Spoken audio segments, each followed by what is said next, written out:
온갖 음해에 시달렸습니다. 여러분 이거 다 거짓말인 걸 아시죠? 허풍입니다, 허풍. 누가 나에게 거울을 던질 수 있습니까?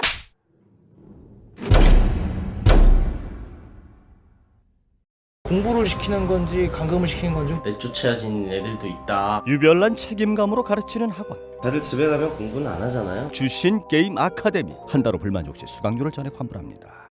마카 이제 국내에서도 100%로 드실 수 있습니다. 딴지마켓에서 파는 마구 마카 남녀노소 모두에게 줬어.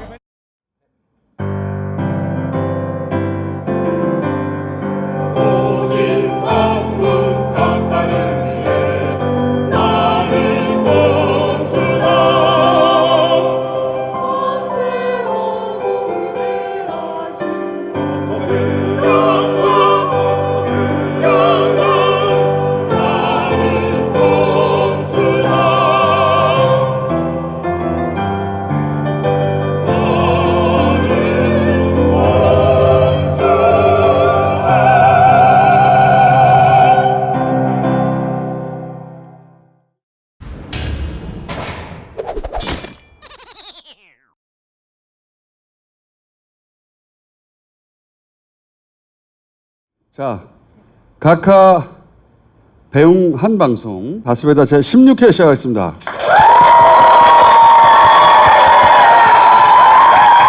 지상파 MC 김용민. 안녕하세요. SBS 라디오 김용민의 정치 쇼 오전 10시 5분부터 12시까지 FM 103.5MHz, 부산은 105.7, 창원은 90.9, 진주는 98.7로 여러분을 만나고 있습니다. 많은 애청 부탁드리고 4월에 청취율 조사가 있습니다. TBS 김어준의 뉴스공장 대신 이제는 SBS 김용민의 정치쇼로 부탁해요. 요새 잘 나와? 그 고릴라 청취율은 매우 잘 나오고 있습니다. 고릴라? 조금 우리 봉도사 때보다 한 10% 올랐습니다. 전체로 보면은 이제 러브 FM에서는 단연 1위 넘버원.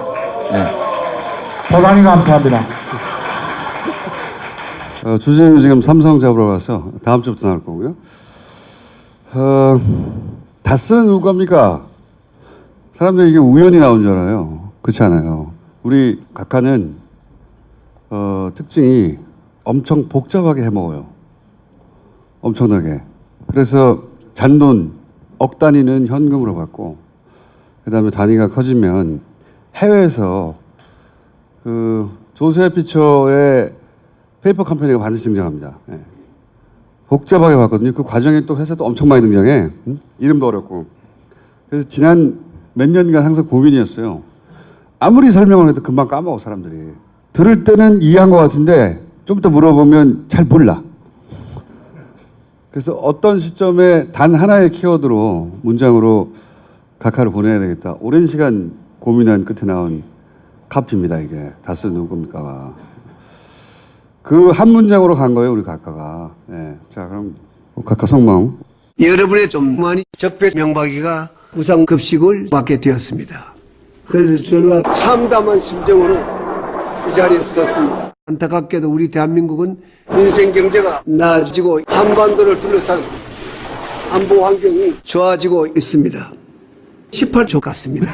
저와 관련된 일로 저와 함께 일했던 공직자들이 재임 중 일어난 모든 일의 최종 책임을 저에게 돌리고 있습니다.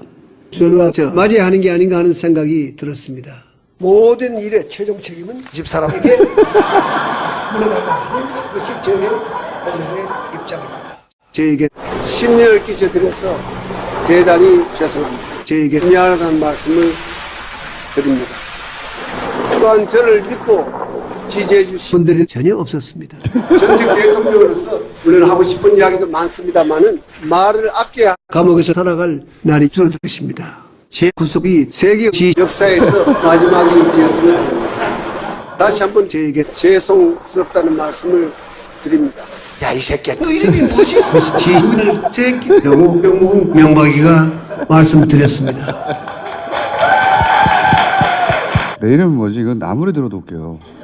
앞으로도 영원히 웃길 것 같아요, 그거는. 예. 이 각하는 각하 일생을 찬찬히 들여다보잖아요. 찬찬히 훑어보면 오로지 돈을 위해서 산 인생이 보여요. 현대 시절 이 각하의 좌절이 무엇일까 생각해 보면 뭐 이제 그 부동산 개발하고 해가지고 돈 벌고 싶은데 국가기관이 방해를 한다든가 법률을 들이댄다든가 뭐 공무원들이 방해한다든가 방해가 많았단 말이지.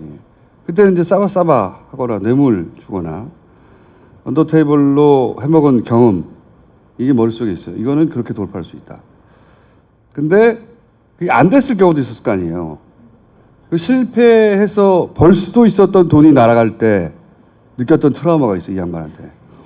벌 수도 있었는데 그 생각해 보세요. 그 김대중 씨가 사망하고 나서 이미 사망했잖아. 돌이킬 수 없는 일이에요.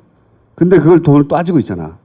살았을 경우. 그렇게 살았을 경우 얼마를 벌었다. 살았을 때 내가 이거를 해결했으면 돈을 얼마나 벌었을까? 이걸 계산하는 사람이에요. 살아있을 때 그냥 내 이름으로 돌리면 얼마나 들었냐? 그렇죠.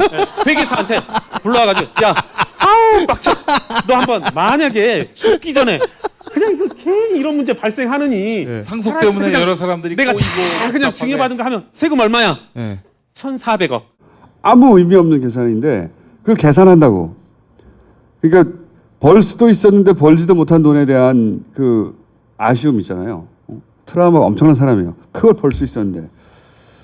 그리고 그 내가 그렇게 싸바싸바 했어. 싸바싸바 했는데 진짜 큰 돈을 오너가 먹는 거예요. 그럴 때 나는 그 떡고물 찌끄러기만 먹는다고 그때 느꼈던 좌절. 이 좌절이 머릿속에 있다. 이 양반한테. 그리고 이제 일단 내 손에 들어오면 다 차명으로 숨기기만 하면 안전하다. 예? 들키지만 않으면 된다. 이 경험도 축적된 거예요.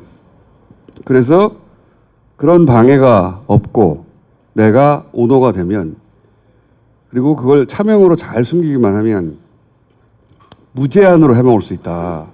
근데 사실 공무원이나 규제나 국가기관의 방해가 없을 수가 없잖아요. 그래서 공무원에 들어간 거예요.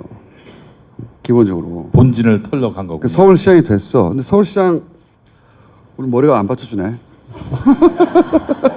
스프레이로 해줘야 돼. 나처럼. 네. 아침에 스프레이로. SBS 뿌려준 거야? 아니 그게 아니라 아침에 바짝 세우고 나오거든요. 근데 난 정오 넘어가면서부터 서서히 치마가 됩니다. 나중에는 완전히 일자가 돼버려요. 그래서 한 5,000원 주고 스프레이 샀습니다. 제가. 예. 뭐 MB도 그랬을 것이다. 서울시장이 됐는데 중앙정부 허락을 또 받아야 되는 거예요. 아, 중앙정부. 이 마지막 경험까지 더해지면서 대통령이 될 수 있겠다 싶은 순간 사실은 한나라당과 그 한나라당에서 박근혜와 경선을 이기는 순간부터 이미 수급이 시작됐어요. 요즘 나오는 기사들을 보세요. 대통령이 된 다음에 수급이 시작된 게 아니야. 이 경선에서 이기는 순간부터 수급이 시작됩니다. 여기에 가족이나 측근들이 총 동원되죠. 작은 돈은 현금으로 먹어요, 바로. 큰 돈은 해외에서 먹는다. 이 철저한 원칙이 있습니다. 아니 근데 경찰이나 검찰한테 걸릴 거라는 생각은 전혀 안 한 걸까요? 평생 안 들켰잖아. 위기가 올 때마다 본인은 이 하나님의 도움으로 감당하실 위기만 주신다고 생각하고 아, 그렇게 돌파할 수 있다고 생각하고 실제 돌파했잖아요. 신앙의 힘으로. 저희 가족 중에 전도사가 있기 때문에 같이 기도하고 해결했다잖아요. 그래서 큰 돈, 작은 돈 가리지 않고 이분은 돈에 대해서 굉장히 공평하거든요. 작은 돈을 하대하지 않습니다. 다 긁어 먹어서 작은 돈 현금, 큰 돈 해외 이 철칙을 세우고 각하 대형 프로젝트는 그래서 아까도 얘기했지만 해외 계좌, 중간에 이상한 회사 그리고 조세 피처, 페이퍼 컴퍼니 반드시 등장해요. 반드시. 패턴이 있어요. 은행에서 대출을 통해서 저수지에 나왔던 농협 프로토타입이라고 했던 그거 이제 우리은행에서도 비슷한 타입이 나오기 시작했죠. 우리은행에서 중국에 건물 투자해가지고 건물을 산다고 한 5천억 정도 집어넣고 그중에 실제는 1,600억만 건물에 넣고 나머지 3,800억이 사라진 사건이 있어요. 그때 원래는 그 건물 사는데 돈이 바로 들어가면 되잖아요. 근데 중간에 7개 회사가 등장합니다. 그리고 그 중에 절반은 조셉 해처의 페이퍼 컴퍼니예요. 뺑뺑뺑뺑뺑뺑뺑 돈이 돌아서 와요. 그 과정에 돈이 사라지고. 포스코 지난주에 다뤘지만 영국의 페이퍼 컴퍼니 등장하잖아요. 그리고 스위스로 돈이 사라지고. 그 다음에 조셉 해처로 가는 거예요. BBK 사건도 너무 복잡해서 거기까지는 안 다루는데 BBK 사건에도 조셉 해처가 등장합니다. 페이퍼 컴퍼니가 등장하고 실제. 그 주가 조작할 때 페이퍼 컴퍼니 등장해요. 너무 복잡하니까 거기까지 안 다루는 거예요. 네. 근데 이번 조사에서 이제 MB가 감옥 가면은 BBK 진실을 다시 규명할 수 있을까요? 해외에 있는 건 규명이 어려워요. 국내에 있는 건 어떻게든 뭐 어느 정도는 털 수 있는데 해외가 어렵습니다. 석유공사, 자원공사 다 비슷한 패턴이에요. 항상 포스코에서 해먹든 기업에서 해먹든 그리고 재벌 같은 경우에는 해외 지사 다 반드시 해외에서 합니다. 이 소송비 대납도 해외에서 한 거예요. 실제 돈이 오간 건 국내가 아니에요. 삼성이 원래 쓰던 로펌에다가 해외에서 돈을 준 거거든요. 그 재벌들 특히 삼성의 해외 지사들을 통해 돈을 세탁한 다음에 어딘가에서 배달이 됐다. 여기에 또 가족이 역할을 하죠. 이런 걸 전부 다 찾아내야 되는데 우리가 이제 각하는 거의 환송해 드리고 있는 와중이고 각하가 이제 환송이 끝나면 이걸 찾아야 돼요. 이 재산을. 이 해외에 있다고 생각되는 재산은 조단위예요. 조단위. 우리 지금 뭐 1억, 2억 공과금이라고 공과금. 그분에게 억 단위는 그런 거예요. 잔돈. 잔돈이니까 그냥 현금으로 받는 거야. 예. 그 재산을 찾을 때까지는 저희가 계속 가겠다. 자,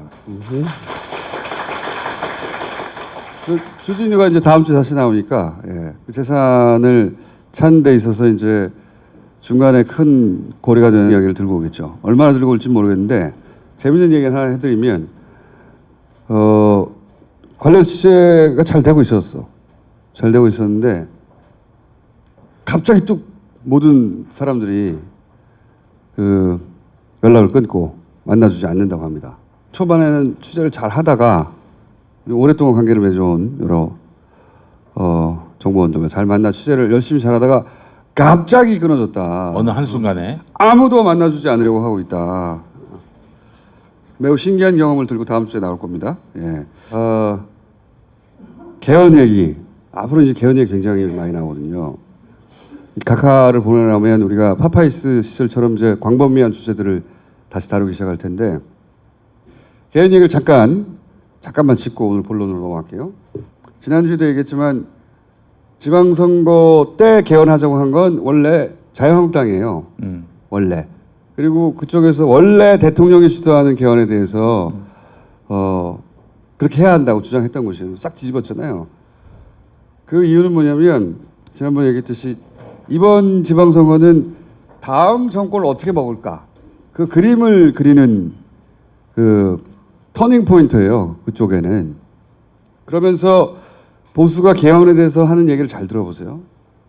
이원 집정부제, 분권형 대통령제, 혼합정부 또는 뭐 협치 대통령제 끊임없이 이런 이상한 용어들을 사용합니다.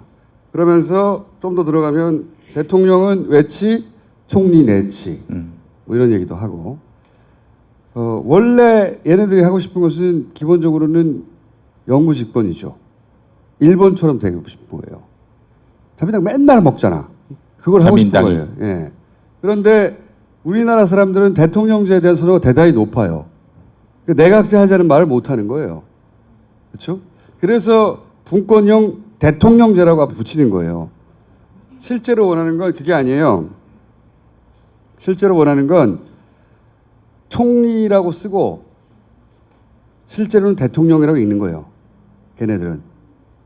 그러니까 우리가 대통령이라고 뽑은 사람은 외치니 뭐니 이렇게 일부 하고 국정 운영은 총리가 하는 그림을 원하는 겁니다. 그래서 대통령이 제왕적 어쩌고 그 키워드의 목표는 대통령의 권한을 축소하고 총리한테 많은 권한을 줘야 된다는 거예요. 그래서 박근혜가 개헌하려고 했던 것이 그 외치만 담당하는 반기문 대통령 그리고 내치를 담당하는 박근혜 총리 그 그림이 있었던 거 아닌가요? 박근혜 본인이 본인을 치지 않는 사람을 거기다 꽂으려고 했겠지. 근데 이 총리는 국회가 뽑아야 된다는 거예요. 그렇다는 얘기는 국민이 뽑지 않은 실질적인 대통령 권한을 가진 사람 뽑고 싶은 가지고 그렇지. 싶은 거예요. 그러면 총선에서만 이기면 되잖아요. 그렇죠? 자기들은 튼튼한 지역 기반이 있는 거야. 기본적으로 100개는 먹고 가는 거야.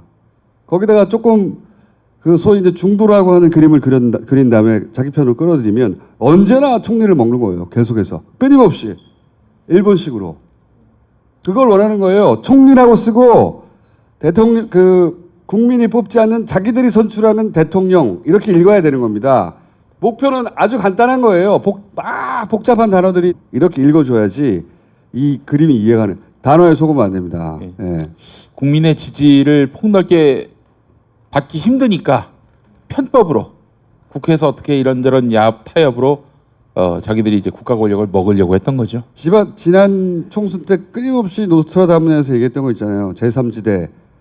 제3지대라는 게 원래 그리고자 했던 그림이 이런 거죠. 안철수 플러스 예를 들면 재작년에는 오세훈이라든가 이런 인물들.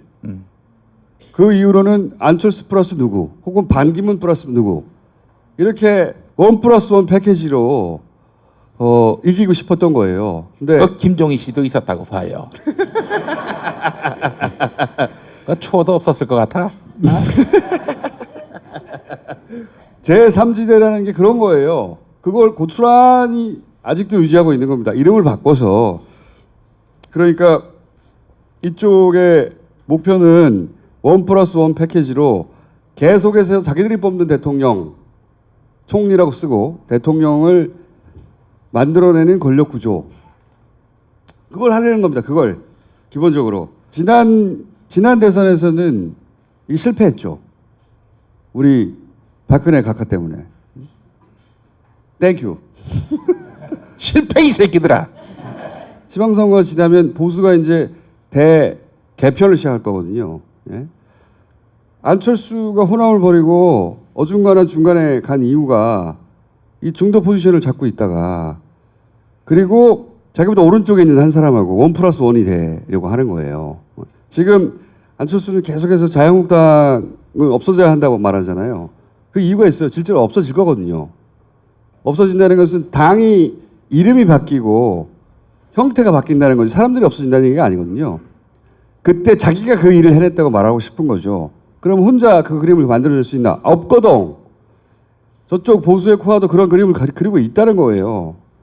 그래서 예언하는 바 홍준표로 지금 현재 불리는 이 보수와 그리고 안철수 혹은 유승민으로 불리는 이 중도라고 스스로 주장하는 보수 이쪽은 합쳐서 이런 그림을 반드시 그린다. 반드시. 그렇게 하지 않을 거면 이렇게 40명 정당을 깨고 이렇게 쪼그라들 이유가 없어요. 그리고 그건 혼자서 그릴 수 있는 그림이 아니에요. 저쪽하고 악수된 거예요. 안철수 플러스 누구 또는 안철수가 아닐 수도 있잖아. 지금 현재는 저쪽에 너무 사람이 없으니까 일단 안철수를 데리고 오는 거예요. 어쨌든 중간 정도에서 득표력이 확인됐다고 생각하는. 저 또 누가 있어 씨발. 없어. 아무도. 그러니까 안철수로 중화시키고 이렇게 중간까지 먹으면 된다 하는 그림을 열심히 머릿속에 그리는 거예요. 안철수도 그걸 알아요. 근데 그림은 이렇게 그리겠죠. 보수 지각 변동. 그러면서 마치 안철수로 모이는 것처럼 그림을 그릴 거라고 봅니다. 기본적으로. 안철수 그걸 해낸 것처럼. 실제로 해낸 건 아닌데. 왜냐? 그 정도 그림은 그려줘야 자기들도 다음 그림을 만들 수 있다는 건 그 정도 머리는 있어요. 보수의 코아들이. 그럼 조선일보가 열심히 안철수 띄워주겠네요. 다 띄워주지 그때는. 응? 되살아난 안철수. 보수를 재편한 안철수. 꼭 매력. 요 문구 기억해서 보수를 재편한 안철수. 존나 일찍 예언해 두는데 여기서 안철수와 보수의 이해가 맞아 떨어지는 거예요. 그리고 또 하나는 안철수는 세력이 없거든요. 세력이 없으니까 당신이 대통령하고 여기서 총리하고 이런 구도 결국 그렇게 될 거냐? 안 돼. 그렇게는 안 돼. 응? 이 그림은 매우 정교하고 영리하나 매우 올드합니다. 저는 그래서 보면서 아, 이 사람 굉장히 늙은이들이구나. 늙은이들이 만든 그림이에요.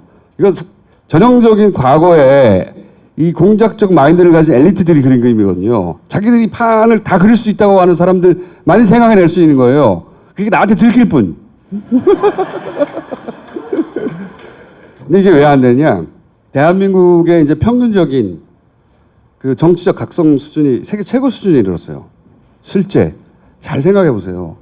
촛불부터 비롯해서 팟캐스트 시장이나 정치가 소비되는 층을 잘 생각해 보세요. 굉장히 높은 수준에 도달했어요. 기본적으로. 그리고 우리가 10년간 걔네들이 어떤 꿍짝으로 공작을 그리는지도 경험해 왔잖아요. 그냥 속아 넘어가 주지 않는다. 이 할배들아. 과거엔 통했어. 이런 게. 김기춘 같은 사람이랑 누군지는 모르겠으나 이런 할배들끼리 모여가지고 그림을 막 그린 다음에 그 사람들이 머리는 좋은 사람들이에요. 보면. 그림을 막 그리는 거예요. 그래서 합치고 여기가 변내 데리고 오고 데리고 올 힘은 있거든. 뒤를 치는 거지. 가서 내가 너 키워줄게. 일로 와. 그리고 그럴 정도 힘이 있다고 생각하는 사람들이 그런 제안을 하면 가는 거죠. 그때. 그렇게 꾹짝꾹짝 하고 있는 와중이니까 개헌을 받을 수가 없는 겁니다. 지금은. 애달픈 사정이에요. 지금. 이것만 일단 기억해 주세요. 안철수가 보수를 재편했다는 취지의 문장이 나올 것이다. 이번 그 6월에 개헌되기는 불가능하다. 자유한국당만으로도 저지할 수 있으니까. 지방선거가 끝나면 대개편이 일어날 것이다. 그리고 저쪽에서 말하는 총리는 총리라고 쓰고 실제로는 자기들끼리 뽑은 대통령을 원하는 거다. 이것만 기억하고 있으면 됩니다. 나중에 때가 되면 다시 막 까자고 까발리고 막 그리고 네이버 얘기도 안 할 수가 없지 가끔. 개헌 얘기 나오면서 이제 오늘은 토지공개념 얘기했잖아. 네이버가 여기를 딱 때려줘. 응? 가능할까? 이렇게 띄워주는 이유가 있어요. 그리고 바로 이 소위 댓글 알바들이 사라진 게 아니에요. 자중자애하고 있는 중이지. 응? 근데 이 건은 원래 공짜만 들어가면 공산당이라고 그러거든. 저쪽에서는. 얘네들은. 공짜로 무척 싫어해요. 공짜만 들어가면. 그 공하고 공산주의의 공은 다른데. 그냥 찬스라고 보는 거야, 쟤네들은. 응? 그래서 공산주의라는 게 사실인가? 맨 위야. 국민세상을 뺏어서 어쩌고저쩌고. 타라락 붙어. 이거 붙으라고, 요거 내놓고 요거 붙으라고 하는 거예요. 그러면 동시에 자유한국당이 공산주의, 사회주의 이런 얘기를 합니다. 삼박자가 짝짝짝 맞는 거예요. 네이버가 기사 걸어주고 거기에 댓글 딱 붙어주고 그런 다음에 공산주의, 사회주의 이렇게 얘기해주고 논란 막 키우는 거죠. 그러면서 이때까지 쭉 날려왔던 이 속보 개헌 벌써 나왔어요? 개정 초안 4년 전인 지방분권제 고려연반제 얘기했던 거 있잖아. 공산주의 하는 거예요. 토지공개념이 들어갈 거라는 건 뻔히 예측됐었던 거거든요. 연결되어 있는 거예요 다. 이렇게 일관된 흐름 속에서 걔네들은 움직이는 겁니다. 공산주의니 사회주의니 토지공개념 가지고 막 공격해서 먹힐까 봐. 예전에 그 단일기나 또는 뭐 단일팀이나 비트코인이나 막 때려부었잖아요. 그것처럼 간을 보는 거예요. 지금 되나 안 되나. 이렇게 일관되게 할 거면 싹 작업하는 거거든요. 그래서 이게 먹힐다 싶으면 계속 때리고 안 먹히면 쓱 빠지고 거기에 최일선의 네이버가 이용되는 거예요. 기독교 쪽에서 굉장히 민감해할 이슈예요, 사실은. 이제 그 토지 사유권을 박탈한다라고. 그 사실 그것 때문에 남쪽으로 내려왔거든요. 그 해방 공간 때. 그래서 북쪽의 지주들이 다 그냥 토지 소유권을 어떻게 박탈하라고 씨발. 말도 안 되는 얘기지 한마디로 얘기해서. 말도 안 되는 얘기인데 그걸 계속 뿌려대는 거예요. 가장 최전선에서는 네이버가 있고 가장 밑단에는 이런 카톡이 있고 중간에 댓글도 있고 뭐 정당이 내는 성명도 있고 기사도 있고 말도 안 되는 소리인데 근데 노인네들은 또 먹혀요 또. 토지를 다 뺏는다며. 그때 민주당 홈페이지 들어가 보시면은 가짜 뉴스 신고하는 데가 있거든요. 다 신고하세요. 이게 하도 매크로로 돌리다니까 카톡이 한동안 싹 사라졌어요. 카톡도 서로 막 돌려요. 카톡. 오늘부로 카톡 중지 했던 시점이 있습니다. 다시 돌리기 시작한 거 지금. 공짜 들어갔거든. 공산주의. 공산주의 논란하고 또 하나는 그렇게 해서 개헌이 안 되게 하면서 밀고 가는 거예요. 다음 자기들의 권력 지도가 만들어질 때까지. 자, 약간 그렇게 보이는 하고 있습니다. 보이는 즉시 신고하시면 됩니다. 이거 진짜 이것 때문에 세게 한 방 타격을 가했어요. 옛 사람들한테. 누구? 이 글 올린 개새끼들한테. 네. 올린 사람들 있죠? 좆됐어요. 하여튼 소위 여론 조작의 기계가 이런 식으로 돌아가는 거예요. 저런 기사를 골라서 올려주고 댓글을 달고 여론인 것처럼 만들고 당에서는 때려주고 카톡은 돌리고 이런 식으로 해왔어요 항상. 여기에 뭣도 모르는 언론이 따라붙기도 하고 뭣도 아는 언론들이 의도적으로 따라붙기도 하죠. 여기 그 유포의 중간 지점에 서서 저 정도는 알고 하는 짓이고요. 예. 참 그럼에도 불구하고 한국갤럽 6개월 동안 여론조사를 봤는데 자유한국당이 9%에서 14% 이내에서 빠져나간 적이 없어요. 갤럽보다는 더 많이 나올 거라고 봐요. 난 한 15%에서 20% 왔다 갔다 한다고 저는 생각하는데 실제로. 근데 이제 온갖 이슈에도 불구하고 현재 문재인 혼자 하드 캐리를 하고 있죠. 그 문재인 대통령 지지율은 좀 출렁이기도 했잖아요. 근데 변함없어요. 자유한국당 9에서 14. 쭉 그냥 하나도 변함없이. 그래서 좌절하는 거거든요. 더더욱 소위 1+1 패키지에 매달리는 거예요. 이 홍준표 대표가 점하고 있는 오른쪽 끝자리로는 안 된다는 건 누구나 다 알잖아요. 근데 그걸 버릴 수가 없어요. 거기에 자기 지역 기반이 있기 때문에 그건 버릴 수가 없거든. 그거 플러스 뭐가 필요한 거예요. 그게 필요한데 생각해보니까 저쪽에서 일로 넘어올 사람 안철수밖에 없는 거예요. 과감하게 버리고 갈 만큼의 이득이 거기 있었던 거거든요. 그분은 그 길로 떠나갔어요. 안철수 실망입니다. 자유한국당을 없애자 하는 게 자유한국당이라고 하는 물리적 정당을 없애자 하는 것이 그쪽하고는 손잡게 돼 있습니다. 반드시. 혼자도 안 되거든요. 저쪽도 혼자 안 되고 이해가 맞아 떨어져요. 아니 그 꼬라지를 보는 홍준표 대표일까요? 바른미래당도 없어지고 자유한국당도 없어집니다. 대통합한 새로운 정당. 더 이상 보수라고 부르지 마라 우리를. 안철수 대표가 그러면은 서울시장 후보로 나옵니까? 그게 상관없어요. 떨어져도 상관없다. 만들어 줄 수 있다고 생각해요. 얘네들은 항상. 얘네들이 뭐 이런 포탈이나 혹은 조중동이나 미디어의 힘으로 그 어중간한 포지션까지 끌어올릴 줄 수 있다고 생각하는 거예요. 생각해보면 지난 대선 때 안철수가 갑자기 확 부상한 게 뭘로 부상했어요? 언론들이 그냥 막 갑자기 밀어준 거지. 뭐 있었나? 갑자기 지지율이 막 맞붙는다고 막 언론에 쏟아부었잖아. 그렇게 만들 수 있다고 생각하는 겁니다. 그걸 밀어올릴 힘이 자기들한테 있다고 스스로 믿는 사람들이 이제 할배들인 거지. 누군지 모르겠지만. 그런 사람들이 자기들에게 영리하고 대단히 정교하다고 생각하고 그림을 그리는 거예요. 저는 그런 의미에서 안철수 대표가 서울시장 안 나간다고 생각합니다. 나가느냐 안 나가느냐는 자기한테 이 구도 속에서 유리하다 득된다 생각하면 이때까지 안 나간다고 생각했다가 다음날 나가는 사람이에요. 아무 의미 없는 예측이에요 그건. 그래서 안 나간다 저는. 자 오늘 첫 번째 게스트 보통 이분을 우리가 잘 초대하지 않습니다. 다 자기 때문에 이제. 초대했다면 다 같이 자기 때문에. 근데 오늘은 SBS의 최근 며칠 연속 놀라운 삼성 보도 있잖아요. 여기에 일조를 하신 분이 선대위 소장이에요. 라고 본인이 주장하고 있습니다. 선대위 소장님을 모시겠습니다. 안녕하세요. 반갑습니다.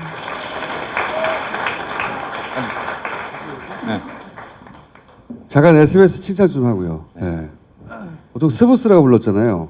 SBS가 되었어.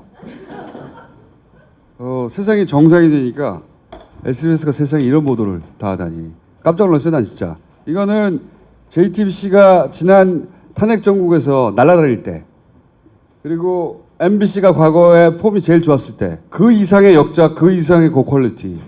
못 보신 분들은 저장했다가 따로 볼만할 정도의 아주 잘 정리된 게다가 내용도 아주 잘 정리했고 그 내용을 완벽하게 뒷받침하는 자료들 아주 훌륭합니다. 거의 다큐예요. 앞으로 우리 언론사에 계속 회자될 뉴스다. 저거 봐라 하면서 뉴스의 그 퀄리티를 몇 단계 올려놨다 한꺼번에. 예. 박수 한번 보내고. 네?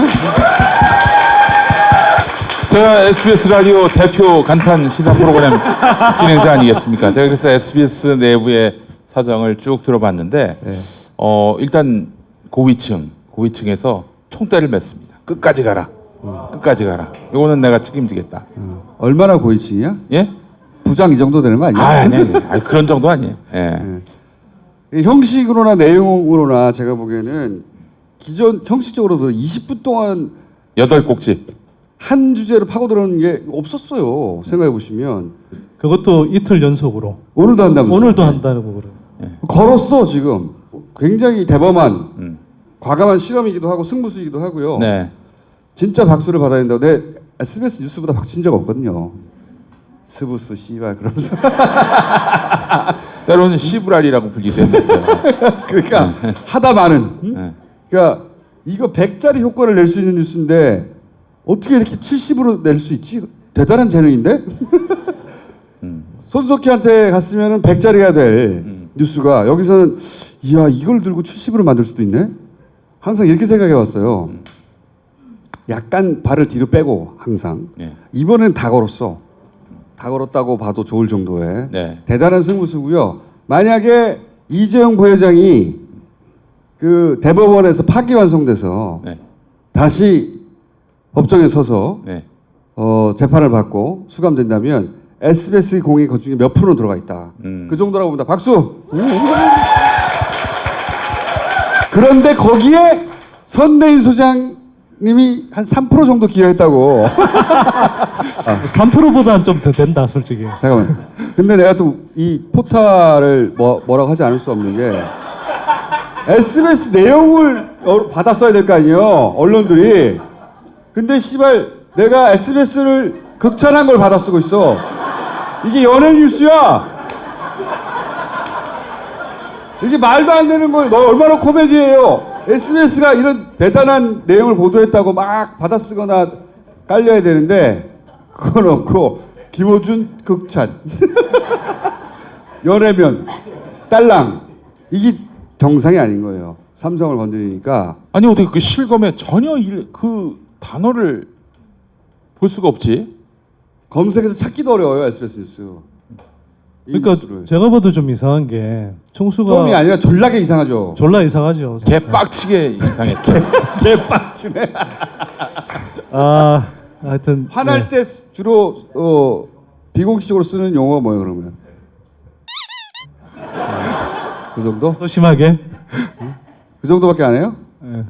사실 저는 화를 잘 안 내는데요. 화내면 또 뭐 이렇게 무섭게 내는 사람이라 사실 화를 잘 안 내려고 무섭게 합니다. 내봐요 한번.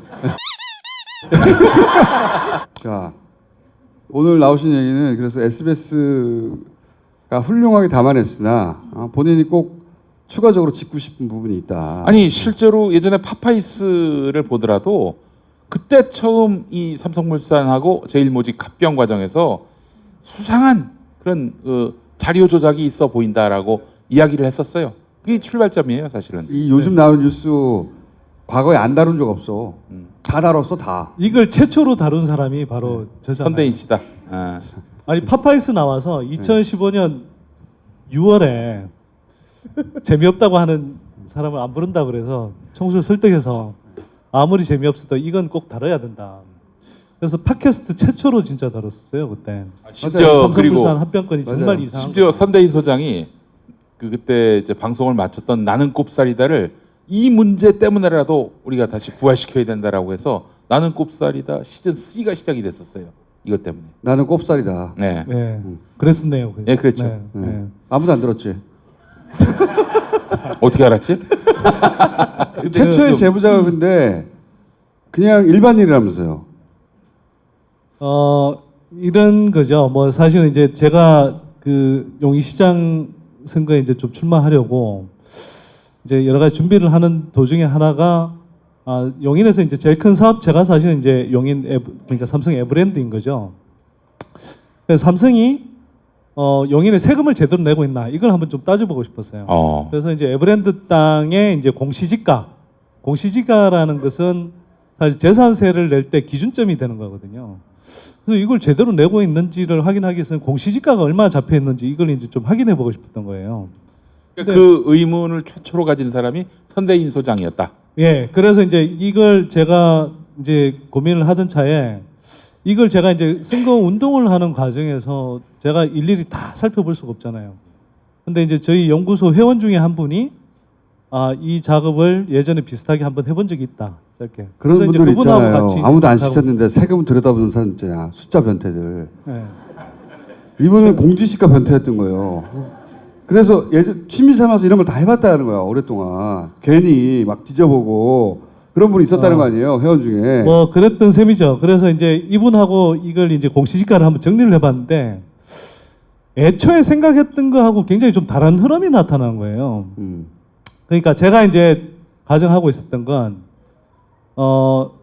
여러분들 이제 이 아파트의 경우에는 그 재산세를 매길 때 시세의 한 70% 정도를 기준으로 합니다. 근데 대기업이 갖고 있는 토지는 한 30% 정도를 기준으로 하거든요.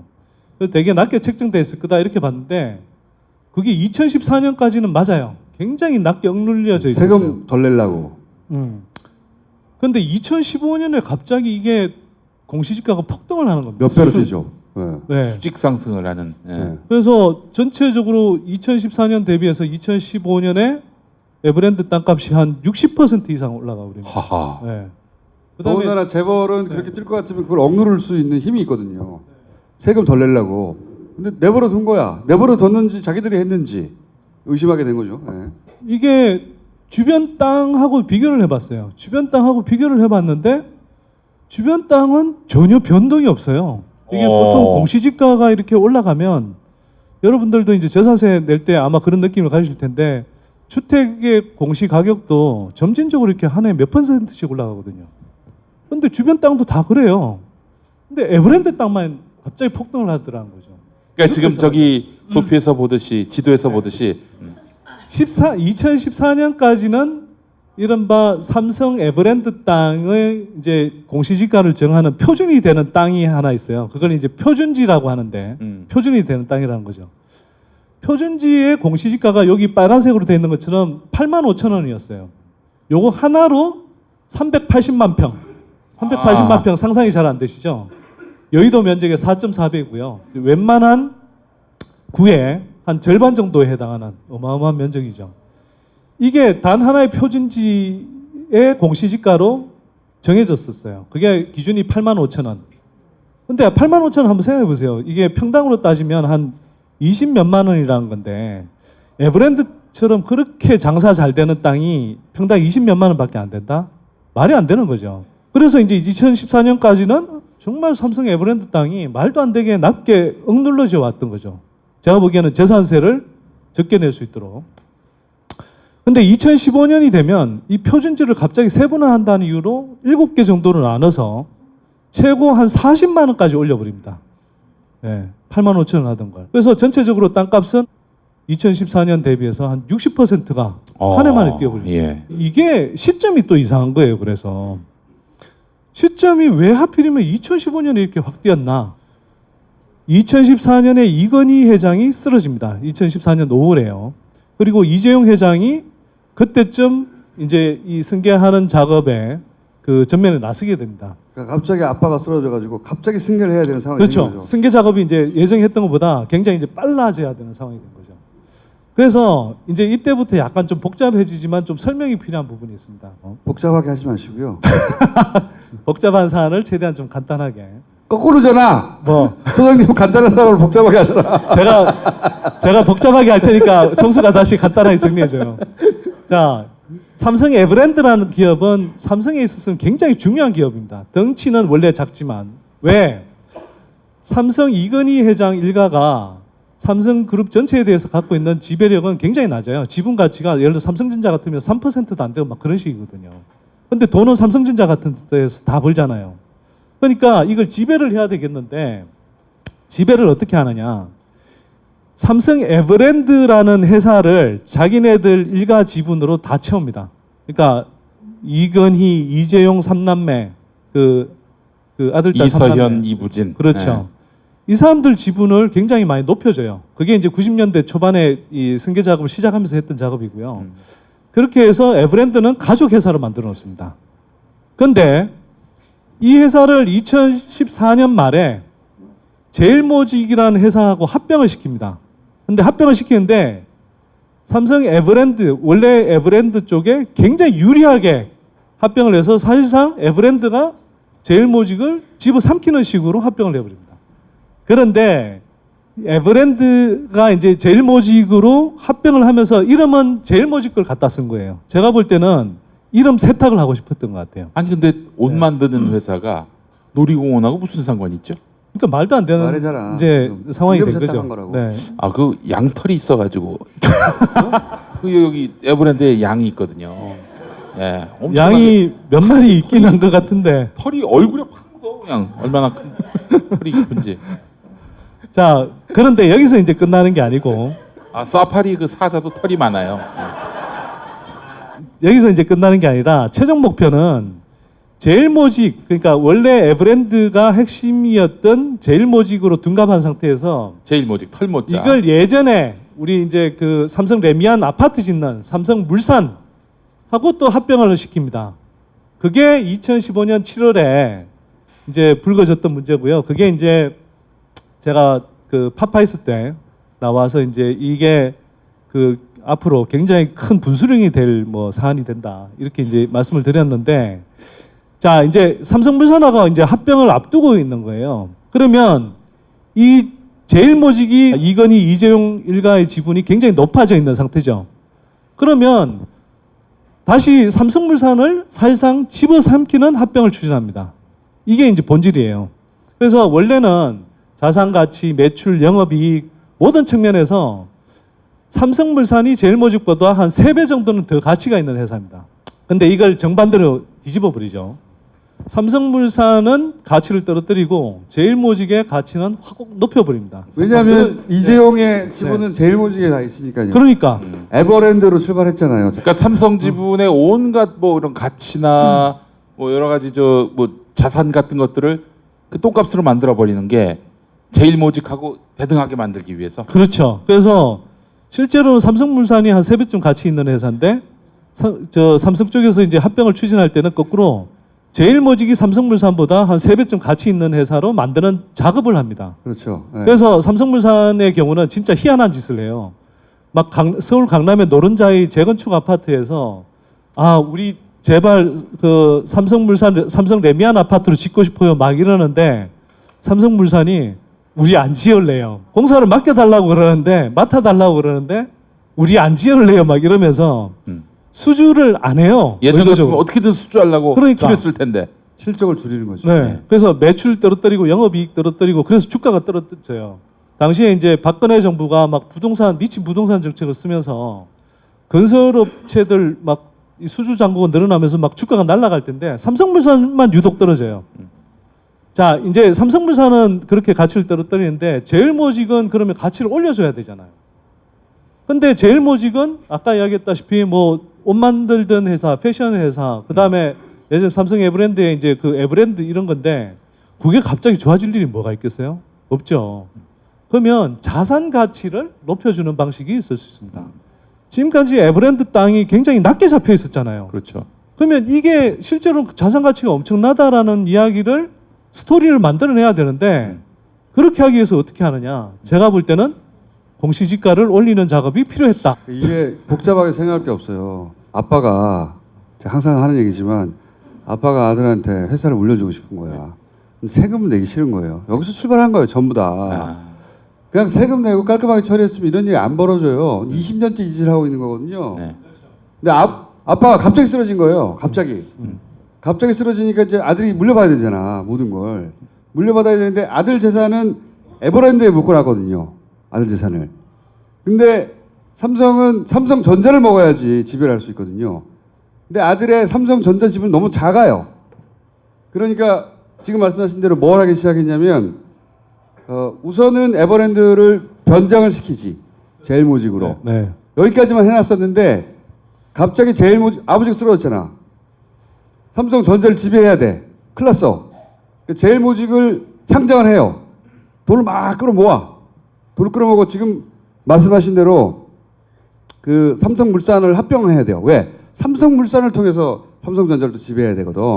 그러니까 삼성물산을 먹어야 되는데 그냥 먹을 수가 없잖아요. 그러니까 합병을 해야 되는데 이재용의 재산이 지배력이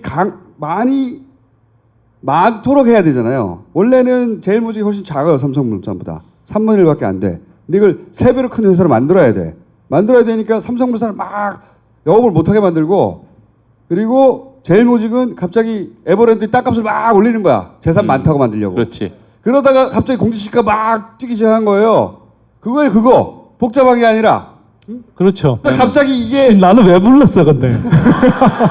갑자기 막 이렇게 공시지가가 자기가 다 하지. 그러니까 이제 엉돌로 같은 게 막 뛰고 그러는 거야. 그 공시지가 상승률이 전국 평균이 4.1인데 세종시가 막 새로 개발되다 보니까 세종시가 가장 많이 뛸 것으로 판단이 되잖아요. 네. 그게 보니까 15.5%. 네. 그런데 에버랜드는 비교할 수 없을 만큼 큰 370%. 가장 많이 뛴 필지가 370%. 근데 이제 네. 제가 또 여기서 그럼 좀 보자면은 그럼 왜 이런 일을 하느냐? 이재용이 삼성을 먹어야 되는데 삼성전자를 먹어야 되는데 그러려면 삼성물산을 가져야 되는데 그렇기 위해서 제일모직과 삼성물산을 합치려고 하는데 네. 근데 이제 문제는 뭐냐면은 이 삼성물산의 큰 지분을 갖고 있는 국민연금이 이걸 과연 가만 눈 뜨고 볼 것인가? 국민연금까지는 소장님이 한 게 없어. 여기까지 소장님이 한 거야. 물론 그렇긴 한데 이제 그러니까 이제 이 이야기의 핵심은 뭐냐면은 그래서 공시지가를 국민연금 얘기를 안 하는 거야. 국민연금 이야기 해드릴게요. 사실은 이건 이게 SBS에서 한 거야 그냥. 어쨌든 이 접근 굉장히 놀라운 접근이거든요.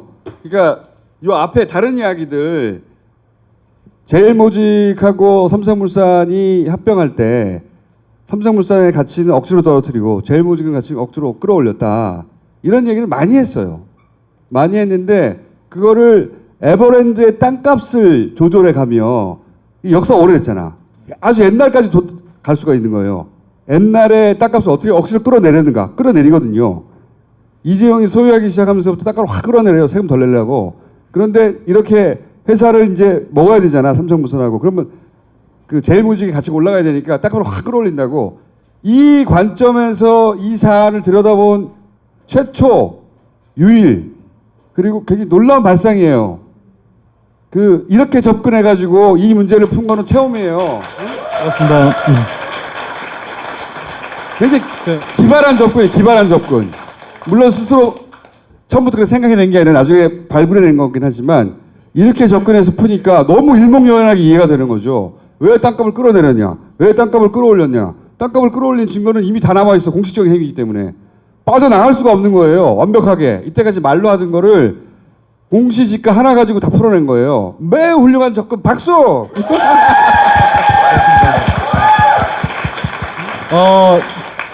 제가 청수 방송에 나오면 맨날 까이기만 했는데 청수한테 이제 들어가시죠. 야, 다 진짜. 했는데. 칭찬을 들어보기도 하네. 아니 근데 이제 네. 국민연금 얘기를 안 할 수 없는 게 해야죠. 삼성물산의 지분을 상당 부분 갖고 있는 주체가 국민연금인데 국민연금은 지금 자기들 막 손해를 볼 상황이에요. 풀어서 설명을 드리면 이제 이런 삼성물산하고 이제 합병할 그 시점에 그러면 이제 합병안에 대해서 이제 찬성 반대가 막 치열하게 부딪히잖아요. 그런데 이제 국내 증권사들은 다 이거 합병하면 좋다 막 이런 식으로 이제 삼성 의도대로 막 띄워주는 거죠. 근데 국민연금이 되게 키를 쥐고 있었어요. 왜냐하면 국민연금은 다 국민들 돈이잖아요. 이 삼성물산 지분 10%를 들고 있었던 거예요. 이재용을 위해서 삼성물산의 가치를 실제 있는 것보다 굉장히 떨어뜨려서 추진하면 국민연금이 들고 있는 국민들의 주식 가치는 똥값이 되는 거잖아요. 그렇잖아요. 그럼 사실은 국민연금은 이거에 반대해야 되는 게 맞거든요.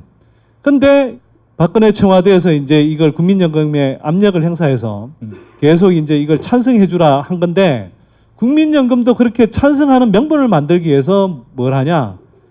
에버랜드의 땅 가치가 굉장히 가치가 있다. 네. 실제로는 이렇게 장부 가치는 뭐 몇천억밖에 안 되지만 실제 가치는 3조에서 4조 정도 된다.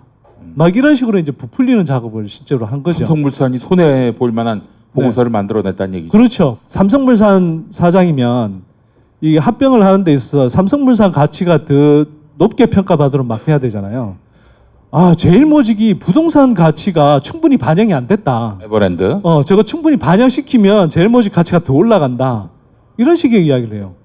그러니까 삼성물산 사장이라면 자기 회사 가치를 더 높이고 제일모직 가치는 낮다라고 이야기를 해야 되는데 거꾸로 삼성물산 사장이 제일모직 가치가 저평가되는데 특히 그중에서 부동산 가치가 엄청 저평가되어 있으니까 끌어올려야 된다. 이런 이야기를 엄청나게 합니다. 제가 보기에는 공시지가를 올려서 이런 그 제일모직의 원래 에버랜드의 땅 이 가치를 올리는 것이 굉장히 필요했다 이렇게 보는 거죠. 네. 뭐라고요? 그래서 다들 이해했죠? 네. 네. 그래서 이제 사실은 이제 이재용을 다시 감옥에 보낼 수 있는 거예요. 한마디로 얘기해서. 아니, 그러니까 보내는 데 있어서 사람들이 이해를 해야 되잖아요. 그 법원에서는 승계 작업이 없다고 이런 거 안 했다는 거거든요. 아예 삼성한테는 이런 승계 작업 자체가 없다고 해버렸어요. 승계 작업이 없잖아. 현안이 없으니까 뇌물을 줄 이유가 없는 거예요. 그러니까 이재용 나오는 거죠. 이재용은 그냥 아무런 현안도 없고 자기가 부탁할 것도 없는데 박근혜라는 대통령이 돈 내놓으라고 협박해가지고 당한 피해자인 거예요. 그렇게 감옥에서 나온 거예요, 지금. 그렇게 만들어준 거예요. 이게 말이 돼? 말도 안 되는 소리지. 그러니까, 말이 안 되죠. 그러니까 이제 여기서 말하는 건 그 SBS가 말하고 있는 건 무슨 소리냐. 이렇게 분명하게 걔네들 고민거리가 있었다. 이거를 해결해 주는데 국민연금이 동원됐고 국민연금이 혼자 했겠냐. 대통령이 하라고 해서 한 거고 공단 이사장은 감옥 갔잖아요. 그래서 해준 게 명백하거든. 그럼 지금은 그 사람은 아무 이유 없이 감옥에 있는 거예요. 아무 이유 없이. 나는 왜 여기 있는가? 현안도 없대는데 나는 왜 감옥에 있는가? 그 사람은 지금 감옥에 있거든. 다른 재판에서는 맞네. 감옥 보냈어요. 국민연금 그렇게 해줬네. 감옥 보냈는데 이재용을 뽑아내 줘야 하니까 씨발 이재용은 이런 부탁 안 했다는 거예요. 왜? 이런 현안 자체가 없으니까. 그런데 이제 SBS가 현안이 있구만. 자 봐라. 있구만 쫙 존나 오래 있었네 씨발. 그거를 보여주는 거죠. 그래서 이게 일반인들이 많이 보고 이해해야 되거든요. 그러면 그럴수록 있었네 라는 여론이 만들어지고 대법원에서도 사실은 야 현안 있는 거 다 알고 있는데 우리가 어떻게 그냥 보내냐. 뒤집어야지. 이런 여론의 힘이 필요로 한 때에 굉장히 좋은 교과서적인 내용인데 이걸 포탈이 안 풀어주고 있는 거지. 아무도 모르고 숨겨놓고 있는 거예요. 누가 했겠어? 삼성이 했지 이걸. 응? 아니 근데 삼성이 SBS에 광고 끊고 선대위는 용인시장 못되게 방해할 수 있지 않을까요? 선대위는 안 그래도 못 돼. 공직선거법 위반이 안 될 것 같아서 내가 부른 거야. 안 돼. 근데 이 접근을 최초로 제공한 분이 맞아요. 네. 이렇게 공지시가로 접근해서 삼성의 승계 작업을 푼 최초의 시도이자 굉장히 깔끔하게 떨어진 설명이다. 제가 뭐 기초 자료를 제공하거나 이런 건 맞고요. 또 문제의식을 던진 건 맞는데 저는 SBS를 진짜 칭찬하고 싶어요. 그러니까 총수도 지금 이야기를 하고 있지만 사실 취재 초기에 이렇게까지 대대적으로 보도를 하고 또 이 깊이 있게 보도를 할 줄은 사실 생각을 저도 못했거든요. 근데 기대 이상으로 잘해주고 있는 거고 그래서 좀 SBS 탐사 보도팀에 대해서 좀 같이 박수를 한번 좀 보내주시면 어떨까. 이 2심 재판부가 이재용을 집행유예로 석방한 주요 근거가 경영권 승계 작업이 없었다 이건데요. 충분히 경영권 승계 작업을 염두에 두고 삼성이 움직였다라는 것을 보여주는 굉장히 아주 유력한 정황 증거는 저는 될 수 있다 이렇게 생각을 하고요. 그래서 이 부분은 여기서 끝나지 말고 SBS 취재팀이 할 수 있는 건 아무래도 한계가 저는 있다고 생각합니다. 이 과정에서 왜 공시지가가 이렇게 갑자기 이상하게 부풀려졌는지 그 과정에서 예를 들면 당시의 국토교통부라든지 또 한국감정원 뭐라든지 또는 경우에 따라서 뭐 영희씨라든지 이런 과정에서 문제가 없었는지를 확인하는 작업이 분명히 필요하다. 이런 작업이 확인이 돼야 또 한편으로 우리는 좀 더 확실하게 삼성을 압박할 수도 있다 이렇게 좀 생각이 되고요. 이게 어쨌거나 뭐 곧 나오게 될 대법원 판결에서 이재용이 확실하게 다시 감옥에 갈 수 있도록 하는 중요한 근거가 됐으면 좋겠다. 이게 또 제 희망 사항이기도 합니다. 박수 부탁드립니다. 소장 들어가세요 이제. 자, 주변에 있는 영희 시민분들께 많이 알려주십시오. 고맙습니다. 네.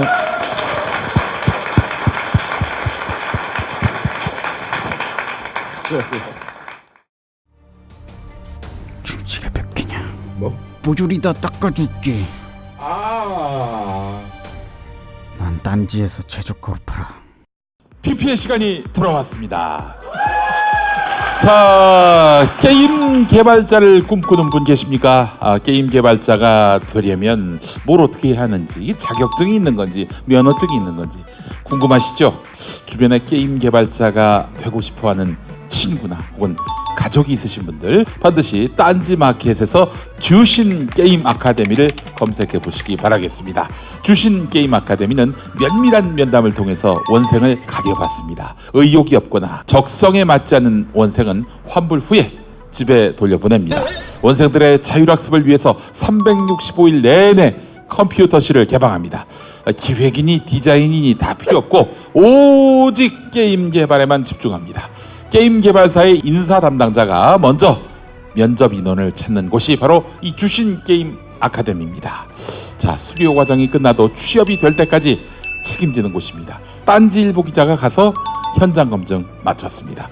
자, 우리 이시영 씨, 기술도 없이 그냥 아버지 재산만으로 어떻게 편하게 인생 살려고 하지 말고 지금이라도 늦지 않았습니다. 기술을 배우세요. 기술을. 주신 게임 아카데미가 미래를 열어드립니다. 자, 딴지마켓에서 압도적인 재구매율을 자랑하는 마고 마카.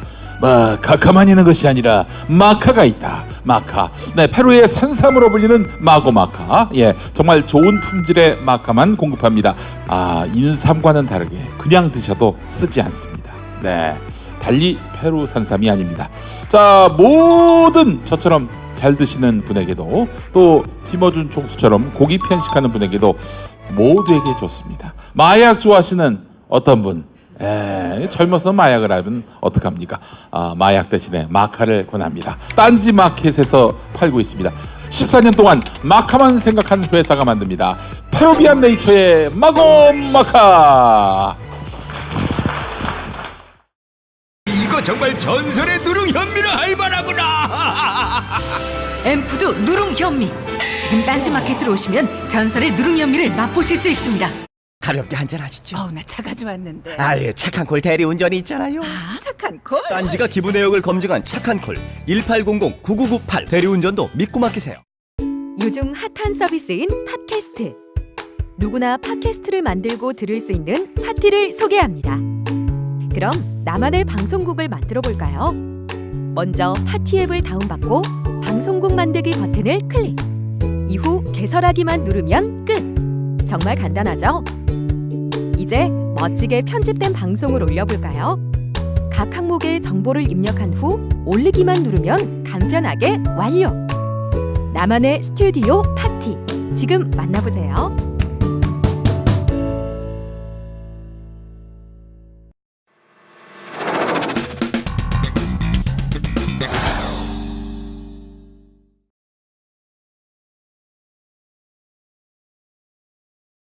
자, 오늘 두 번째 게스트는 지난주에 나오셔가지고 아주 공존의 히트를 치신 분이죠. 정민희 씨를 모시겠습니다. 네.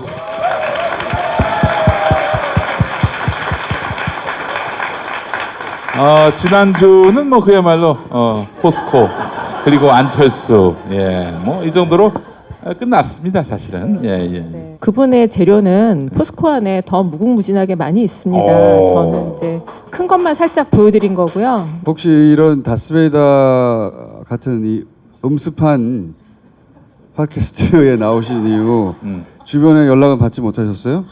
너 거기 왜 나갔어?부터 시작해가지고. 제가 솔직하게 말씀드릴게요. 제일 먼저 연락 온 곳이 사정기관들이 연락이 왔어요. 사정기관들이. 네, 그래서 저도 깜짝 놀랐어요. 우리 방송을요. 네. 딴 사람 안 봐도 기관들이 봅니다. 네.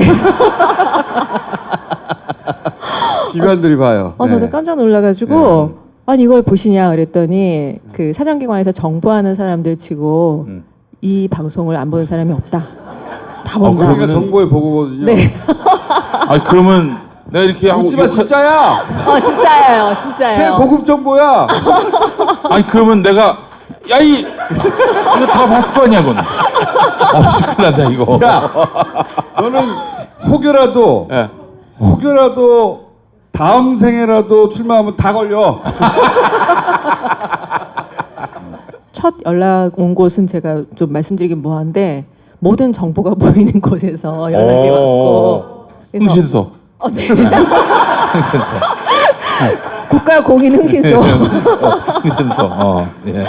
저는 솔직히 저희 우리 총수님 딴지일보 시작하셨을 때 그 딴지일보의 팬이었었어요. 네, 딴지 팬이었고 그리고 팟캐스트는 솔직히 제가 볼 시간이 없었었어요. 네, 진짜. 그래서 많이 못 보다가 그 말씀을 듣고 나왔는데 그 영향력을 보고 굉장히 놀랐고. 하여튼 기관들은 다 봐요. 네. 네, 다 보고. 네. 그리고 생각해 보세요. 다스에 관련해서 우리가 한 최소한 4개월, 5개월 먼저 했던 뉴스 그대로 지금 뉴스가 나오잖아요. 그때는 잘 안 믿었지. 사람들이 긴가민가 했을 텐데. 예. 예. 가장 빠른 정보, 가장 정확한 정보. 게다가 사실은 한 7년 정도 빠른 정보예요. 7년 전부터 했던 얘기들 그리고 그러니까 5달 후의 이야기를 우리가 하고 있어요 지금 거의 짧아도. 그러니까 5달 후에는 포스코가 이제 그야말로 예, 뒤집어지고. 포스코 쪽에서는 연락 없었습니까?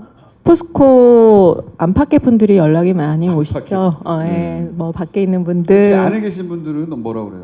안에 있는 분들을 쇼킹하죠. 왜냐하면 그냥 오늘도 아마 그 말씀을 드릴 텐데요. 쉽게 얘기하면 포스코라는 고래거든요. 안에 있는 분들은 내장에 있는 거예요. 저 역시 내장 안에 있었고 그러면 특히 어떤 내장 쪽에? 저는 간을 좋아하니까 간에 있었다고 할게요. 천엽. 앞으로 천엽에 있던이라고 하세요. 포스코 천엽 쪽에 있던. 그렇기 때문에 이 고래라는 몸통이 어떻게 뜯기고 있는가를 전혀 알 수가 없어요. 그럴 수 있죠. 네, 전혀 전체 모습을 볼 수 없으신 거거든요. 근데 지난번 방송으로 그 내장에 계신 분들이 살짝 보신 거죠. 살짝. 오늘은 어떤 포인트를 짚어주시려고? 자, 오늘은 MB 자원외교의 몸통이 포스코라는 그 포인트를 가지고 자원외교의 몸통은 포스코다. 실제로는. 앞으로 이거 몇 강까지 할 수 있어요? 케이스는 끝도 없이 많아요. 많은데 그냥 우리 저 팀장님 멤버로 합시다. 멤버로 그냥. 이게 너무 자세히 아는 내부자에서 나온 이야기다 보니까 그리고 또 그 전달력이 되게 좋으세요. 아 그렇죠. 네. 속속 이해가 돼. 선대인 감사합니다. 소설가 극과 극이야. 감사합니다. 용인 시장 나가보실 생각 없어요? 선대인 시장 안 될 것 같은데. 자, 오늘 출발해 주세요. 자원개발 얘기를 시작하기 전에 고래 해체팀 얘기를 잠깐 조금만 드리고 들어갈게요. 아마 올해 해체팀이 있다. 네, 고래 해체팀. 우리가 흔히 얘기하는 기업 사냥꾼이에요. 기업 사냥꾼 이들을 주목하셔야 됩니다. 산토스와 완벽한 페이퍼컴 EPC를 사고 살 때 해외로 돈이 나가죠. 증자하고 또 돈이 나가죠. 또 팔고 또 해외로 돈이 나가죠. 기업 사냥의 패턴입니다. 요게 계속 반복되는 겁니다. 사이즈만 커지는 거예요. 포스코라는 사이즈로. 고래 해체팀이 전체 포스코를 가지고 이 패턴을 쓰고 있어요. 자, 요거의 예로 포스코 건설, 포스코 엔지니어링을 설명을 드릴게요. 자, 포스코가 제 홀딩 컴퍼니 엄마 기업이고요. 그 밑에 아들 기업이 포스코 건설이에요. 건설의 계열사가 포스코 엔지니어링이에요. 그러니까 손자 기업이라고 하죠. 포건과 포엔이 산토스와 EPC를 삽니다. 그래서 포엔 쪽에서 계속 EPC에 돈을 내보내는 거예요. 그러고 나면 어떻게 되죠? 포엔이 망가지죠. 그럼 망가졌기 때문에 어떻게 해야 되나요? 포건은 포엔을 흡수해요. 그럼 이제 포건이 계속 망가지는 사업들을 하는 거예요. 돈을 계속 퍼내요. 그럼 어떻게 되나요? 그 다음에는 포스코가 포건을 흡수하겠죠? 자, 이제는 포스코예요. 포스코가 또 망가지는 일들을 계속 지금도 계속 그 일을 동시에 하면서 하는 거예요. 그럼 포스코가 망가지죠? 그럼 그때 누가 나타날까요? 이들의 돈이 나타나는 거죠. 이들의 돈은 두 가지로 나타날 수 있는데 해외 자본이라는 이름으로, 또 하나는 국내에 있는 MB의 흔적이 굉장히 많이 나는 자본들이 있죠. 예를 들면 미래에셋이라든가 등등등등. 이런데 아니면 기업이 포스코를 인수하겠다고 나오는 거예요. 그럼 결과적으로 이건 뭐냐면 MB가 포스코를 먹는 구조입니다. 이 일이 지금 쭉 진행되고 있는 거예요. 말씀하신 건 굉장히 중요한 내용인데 다시 좀 설명해 주세요. 포엔이 계속 부실 사업들에 돈을 대고 막 그러면서 망가져요. 포엔이 똑같이 EPC를 샀어요. 그러면 EPC의 손실, 이건 페이퍼컴이에요. 손실이 났대요, 페이퍼컴이. 그러면 포엔 둘 다 똑같이 그 손실을 회계 장부에 올려야 되잖아요. 포엔만 올리는 거예요. 포건은 안 올리고. 그러면은 포엔 쪽에 계속 적자가 쌓이겠죠. 적자가 쌓이고 나중에 산토스 케이스에서 돈을 잃은 것이 포스코 건설과 포스코 엔지니어링이었는데 그 적자를 다 포스코 엔지니어링이 떠안는 것 구조로 처리를 한다. 그렇죠. 장부상으로 계속 포엔을 적자로 만들어 놓고 사업을 더 이상 유지할 수 없는 상태로 장부상으로를 만들어 버린다. 그렇죠. 그렇죠. 그때 포엔에 또 해외 사업 인도네시아에서 진행하던 발전소 있어요. 메락 발전소. 여기서 많은 적자가 납니다. 그 적자를 메꿔주기 위해서 돈이 또 막 나가죠. 그러면서 포엔은 완전히 망가져요. 그 포건이 이걸 가지고 옵니다. 포스코 엔지니어로부터 빼먹을 거 다 빼먹고 그렇죠. 회사는 망가졌어요. 그러니까 네. 합병을 시켜서 이제 포스코 건설과 포스코 엔지니어링 합병이 됐어요. 네, 그런 네. 다음에 포스코 건설을 통해서 뭘 합니까? 예를 들면 자, 브라질 산토스에 작년에 2,500억인가 자금을 급히 보내요. 포건 역시 지금 상태가 안 좋거든요. 안 좋은데 돈을 확 보내죠. 직원들이 이해를 못하죠.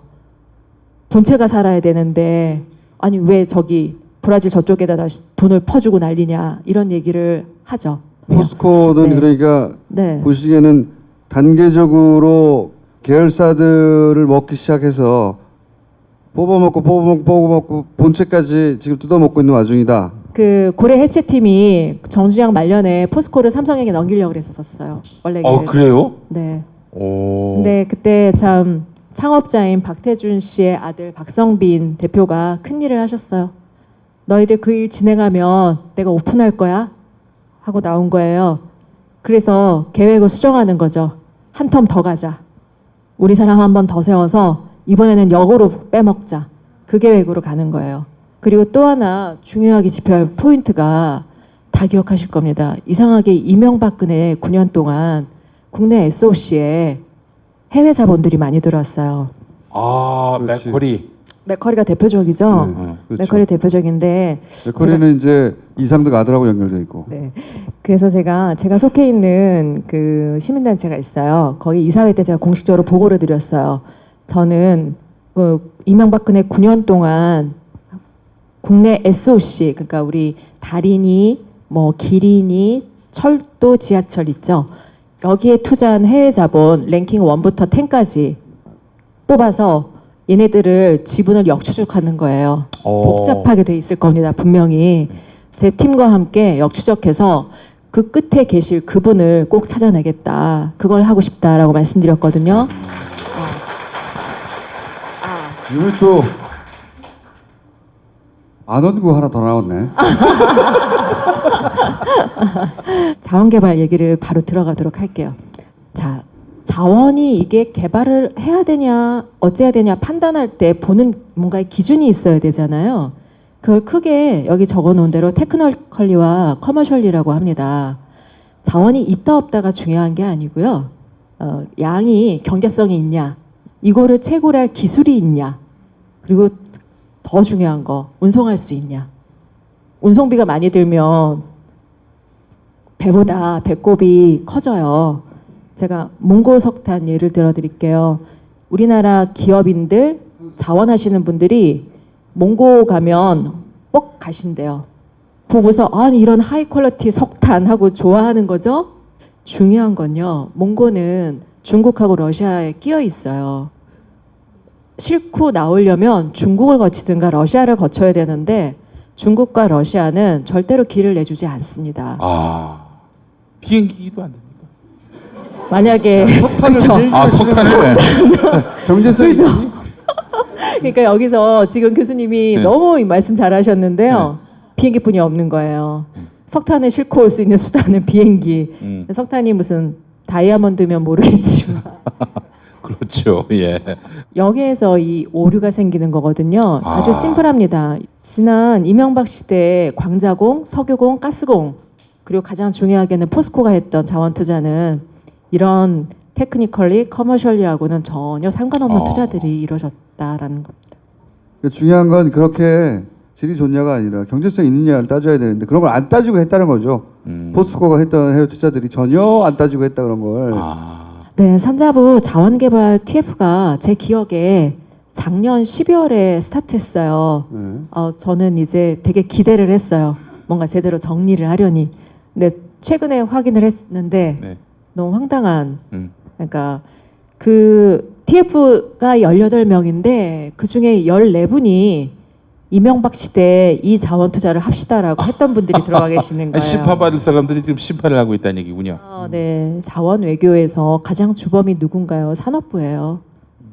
뭐 산업부는 위에서 시키니까 했다라고 하지만 부인들이 저지른 일이거든요. 그 사람들이 아직도 있어요. 산업부. 네네네. 네. 그분들이 TF 구성안을 내놓았겠죠. 그 중에 몇 명은 이제 민간에서 들어가긴 했어요. 그분들이 근데 역부족이라는 거죠. 역부족이죠. 정보를 제한적으로 줄 테니까. 그렇죠, 그렇죠. 왜냐하면은 이런 일은 실무적인 일이거든요. 여태까지 저질러왔던 쓰레기들을 정리하려면 필드에서 뛰어본 사람만이 알 수 있어요. 그리고 또 하나는 이명박 시대에 모두만 예스한 건 아니에요. 광자공, 석유공, 가스공에도 전문가들이 있었고 그들 중에는 거기에 대해서 정한 분들이 있으세요. 양심적인 분들이 있었다. 아, 그럼요. 예. 저 최땡땡은 최순실입니까? 이분은 훌륭한 분이니까 실명을 밝혀도 되겠죠. 예. 광자. 이분 좋은 분이군요. 네, 훌륭하신 분이에요. 죄송합니다. 뭐 문제 있는 분인 줄 알고 제가 죄송합니다. 이런. 네, 광자공의 최광렬 투자본부장이셨고 김신종이 이제 산업부에 날라와가지고 김신종은 이제 박영준하고 밀접하게 있으면서 온갖 쓰레기들을 갖고 오죠. 네, 그러니까 최 본부장으로서는 도저히 할 수 없는 일들 거부하는 거죠. 김신종이 어떻게 하냐면 최 본부장을 이상한 대로 이제 아웃시키고 투자본부장 자리에 홍보본부장을 데려다 앉힙니다. 그 의미는 넌 그냥 판단하지 말고 나팔 불고 시키는 대로만 해. 그거죠. 만약에 이런 분이 그 TF에 들어가면 어떻게 하실까요? 가차없이 하시겠죠? 산자부 그럼 자원개발 TF가 보고서를 내면 이분한테 시켜서 다시 한번 그 자원개발 TF에 대한 TF를 해야 되겠구나. 자, 그다음 아프리카 얘기는 뭡니까? 네, 자 아프리카에서 하는 투자는 열의 아홉은 거짓말이라고 보시면 돼요. 왜냐하면 모든 자원은 싣고 나오는 게 제일 중요하거든요. 그래서 남아공이나 아프리카 해안에 있는 나라에서 이루어지는 뭐 프로젝트라면은 그래도 믿을 수 있지만 아프리카 중앙에 있는 나라, 뭐 짐바브웨 이런 데서 뭔가를 갖고 나오겠다는 건 말이 안 되고요. 특히나 아프리카는 철도를 놓을 수가 없어요. 철도를 놓게 되면 밤사이에 주민들이 뜯어간답니다. 가난한 나라잖아요. 그럼 자기 부상 열차로 하면 어떨까요? 철이 필요 없으니까. 네. 철이 필요 없으니까. 예. 자, 정준영이 회장되고 나서 아프리카를 3번 갑니다. 한 번 정도는 박영준과 같이 갑니다. 가는데 어떤 일이 있냐면 짐바브웨의 무가베를 만나는 조건으로 짐바브웨의 철광산을 인수하는 계약을 하는 거예요. 독재자를 만나는 대가로 지불하는 돈이에요. 그런 가오가 필요한 거죠. 이런 양아치들한테는. 그런데 짐바브웨는 아프리카 중앙이라서 광산을 사는 게 중요한 게 아니라 그걸 싣고 나올 수가 없어요. 그럼 철도를 놔야 되거든요. 그렇게 되면 철강 톤당 $500의 운송비가 들어요. $500 운송비는 말도 안 되는 운송비예요. 비싸다는 얘기죠. 그렇죠, 그렇죠. 너무 비싼 그런 운송비를 아까 말씀드린 대로 커머셜리 말도 안 되는 투자인데, 근데 하는 거예요. 1,000억 원을 내고 광산을. 그래서 지금 포스코나 그 자원 3사들이 아프리카에서 운영하고 있다는 광산들은 19은 그냥 간판만 달고 있는, 가동이 안 되는. 그러니까 아프리카에 포스코가 했던 그런 식의 투자들은 다 실제로는 다 껍데기예요? 네네. 완전한 껍데기, 아무것도 네, 없는. 그렇죠. 남아공 정도에서 운영하는 것만 가능하다라고 보시면 되고요. 아프리카 담당은 박용준이었나 보더라고. 그렇지. 그렇죠. 예, 지역별 담당이 있어요. 남미는 예. 저 이상득. 네. MB는 중동을 주로 갔더라고 보니까. 그걸 포스코로 대비하면 포스코에서 아프리카 담당자는 정준양이에요. 남미 담당자는 이제 막 끝에 보실 권호준이고. 포스코가 MB 자원에게 몸통이 됐던 이유는 지난번에 말씀드린 대로 포스코에는 많은 돈이 있고, 포스코는 자원을 가장 많이 쓰는 국내 기업이고, 그리고 포스코는 회장만 내 꼬봉을만 집어넣으면 마음대로 할 수 있고, 뭐 MB 같은 부도덕한 사람한테는 최고의 먹잇감이에요. 자, MB 인수위에서 자원 외교라는 걸 기획을 합니다. 최경환이 경제 이분과 간사였을 때 어떤 일이 있냐면, 최경환은 원래 박근혜 사람이에요. 근데 그 박근혜 사람의 몫으로 인수위에 들어간 거죠. 뭐 그런 연정의 개념이었겠죠. 들어갔는데 이명박이 그 지방 출장가 있을 때 최경환하고 형택은이라고 나중에 방송통신위에 들어간 사람이 있습니다. 둘이 구미에 내려온 코너 좀 싸고 왔습니다. 계속하시죠. 예. 코너 좀 싸고 왔다고? 네. 최경환하고 형택은이 구미에 내려온 박근혜를 만나러 가요. 그걸 MB가 알았어요. 대노하죠. 대노하고 이제 자르려고 하겠죠.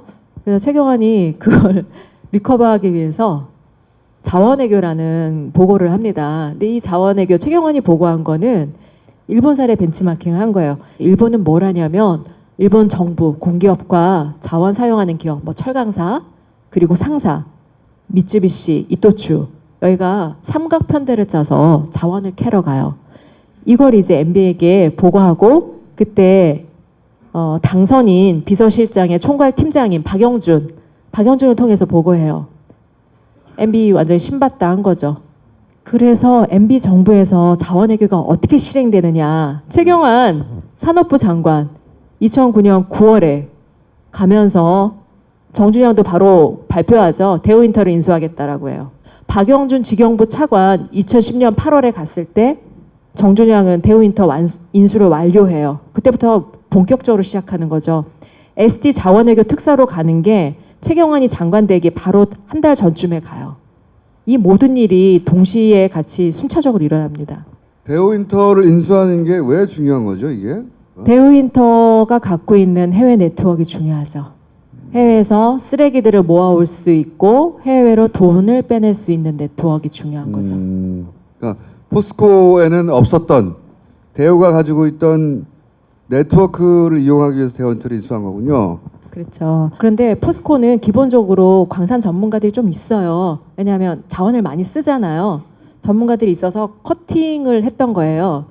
근데 대우인터를 인수하고 나니까 정말 전 세계 쓰레기란 광산들이 다 오더라는 거예요.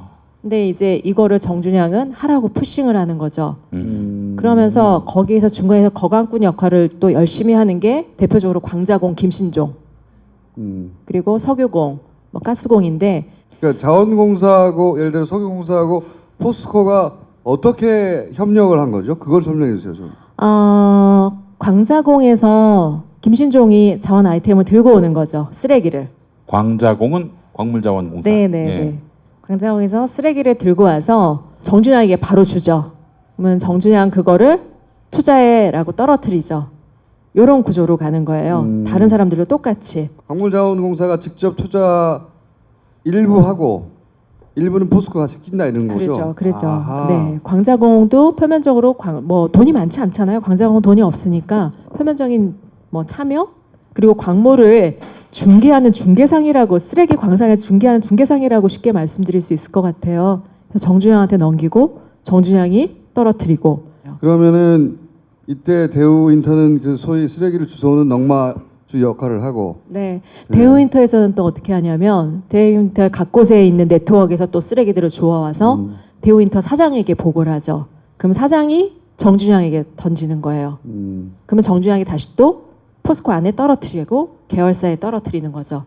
처음에는 포스코만 가동하다가 점점 계열사로 넓혀가는데 이 카운터파트가 중요해요. 광자공의 사장은 정준영 이전, MB 이전에는 포스코에선 누가 상대했냐면 원료를 구매하는 임원이 상대했어요. 원료 구매 실장이 상대를 했는데 김신종이 되고서는 김신종은 정준영을 바로 상대하는 거예요. 아, 그렇게 파트너를 맺어서 돌아갔구나 이게.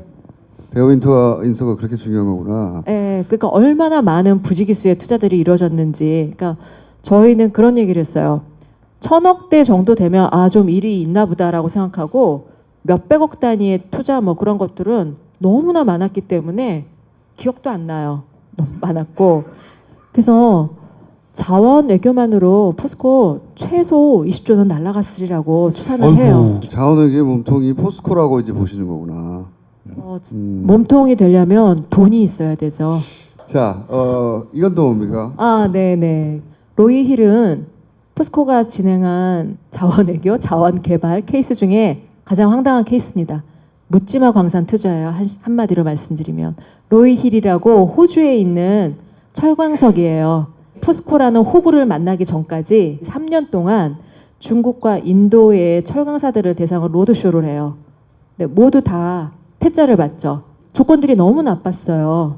광산이 개발도 안 돼 있고 광산을 개발하는 설비도 안 들어가 있고 철도를 놓아야 됐어요. 이런 광산은 그 웬만한 엄청난 경제성이 있는 게 아니면 하는 게 아니거든요. 할인율이라는 게 있어요. 신생 광산들은 할인율을 많이 넣어야 돼요. 한 13% 넣어야 되거든요. 그러니까 13% 우리가 할인을 받는다라고 생각하시면 돼요.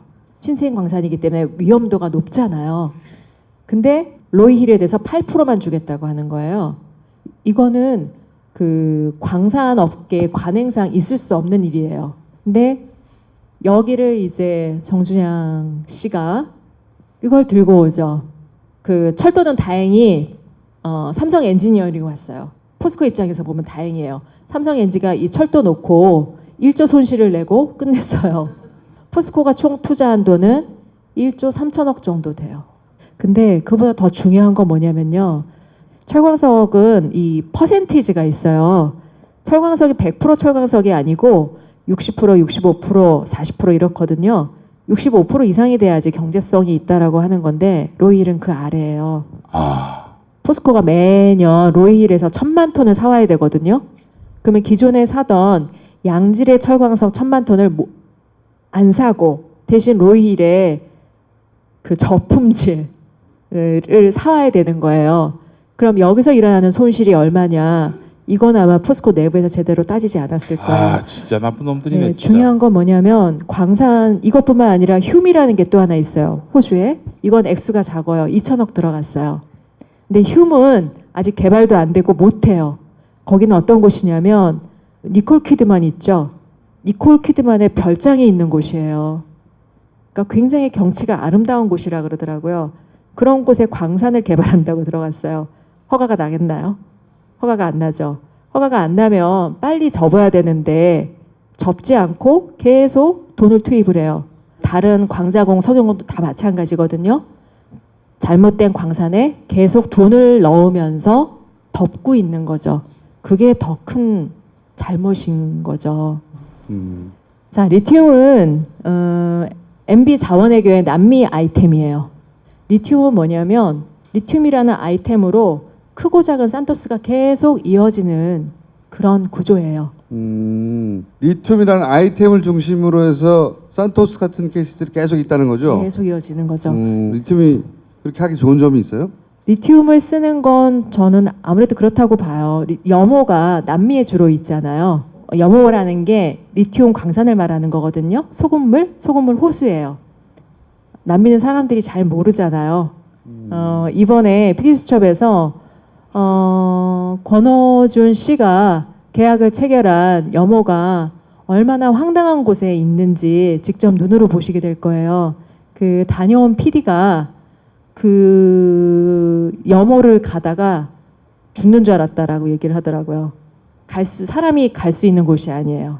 그런 곳에 계약을 하는 거예요. 그럼 권호준 씨가 했던 그 수많은 염호들과 세운다고 했던 그 많은 공장들은 도대체 지금 어디 있냐.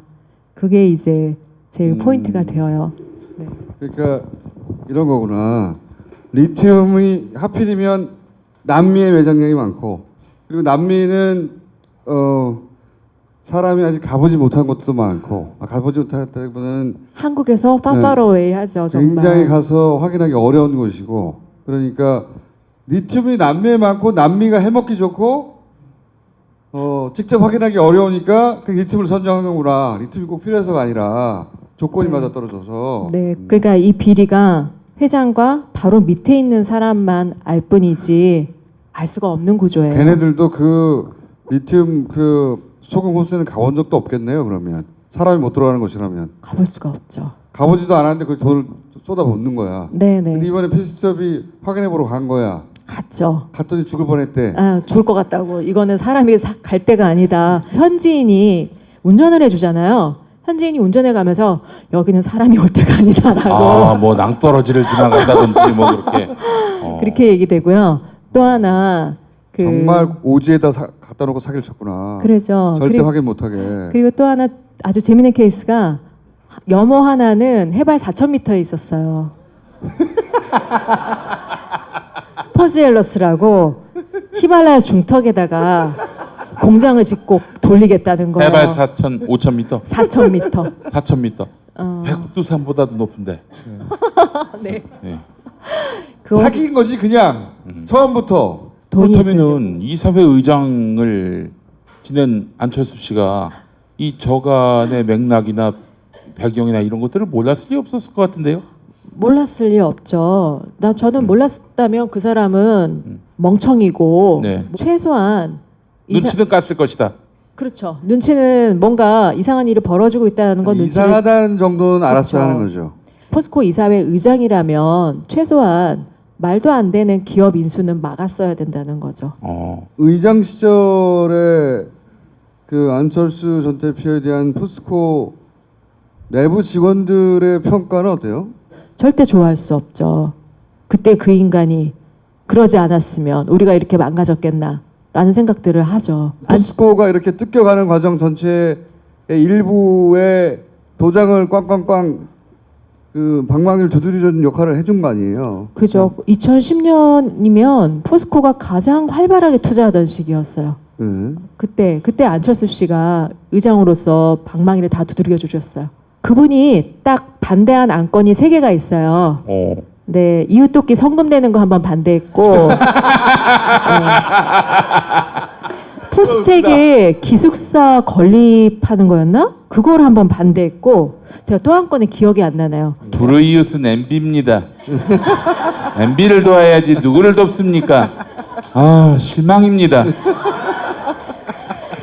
그리고 스톡옵션도 있네요. 사회이사들한테 스톡옵션을 2,000주씩 줬어요.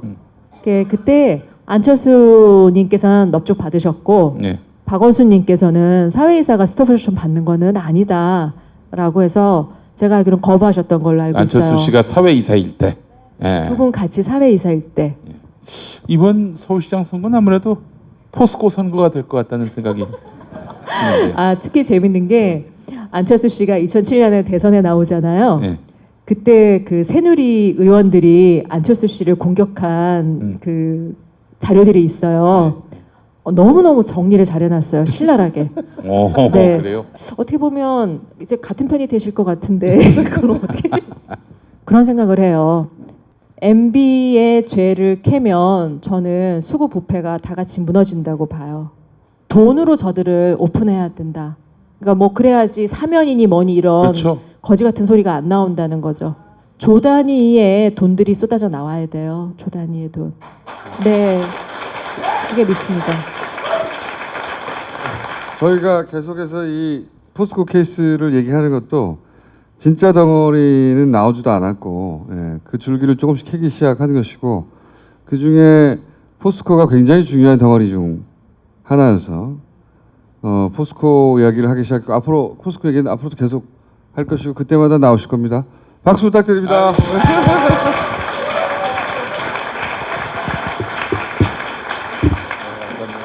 예.